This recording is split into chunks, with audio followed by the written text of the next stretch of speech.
Hello साथीहरू, म चाहिँ सुनिल अनि म आज तपाईहरुलाई चाहिँ एउटा महत्त्वपूर्ण विषय लिएर आएको छु। त्यो चाहिँ अब मेडिसिन औषधिको बारेमा हो, जुन हाम्रो गाउँघरतिर पाइन्छ। त्यसको लागि छोटो भिडियो बनाएको छु, हेरेर साथ दिनु होला। साथीहरूले यो चाहिँ के भन्टानिनु भएको होला भने हैन, यो एउटा घाँस जस्तो सोच्नु भएको होला हैन, तर हैन के। कतिपय मान्छेहरूलाई थाहा छैन कि यो के हो भनेर हैन। यो चाहिँ गाइज हाम्रै गाउँघरतिर पाइने गोगनको बोटको हैन सानो हाँगा हो क्या।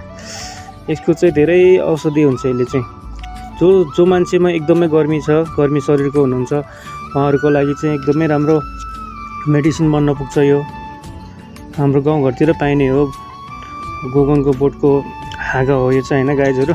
अनि त्यसपछि यसलाई चाहिँ कसरी हामीले खान सकिन्छ भने हैन, यसको झोल बनाएर यो अलिकति हाँगा पिसेर हैन, यसको बोक्रा निकालेर अलिकति यत्रो टुक्रामा हैन, यसलाई टुक्रा बनाएर तपाईहरुले बेलुका कुनै पनि भाँडामा भिजाएर राख्न सक्नुहुन्छ। अनि त्यसपछि बिहान खाली पेटमा तपाईहरुले यसलाई पिउनु भयो भने चाहिँ एकदमै राम्रो गर्छ क्या। यसले शरीरलाई, जसको गर्मीले पाकेको छ शरीरलाई हैन, त्यसलाई चाहिँ एकदमै राम्रो गर्छ। ल भिजाएर खान सक्नुहुन्छ, गर्मीको लागि र पिसाबको लागि चाहिँ एकदमै राम्रो छ तपाईहरुलाई।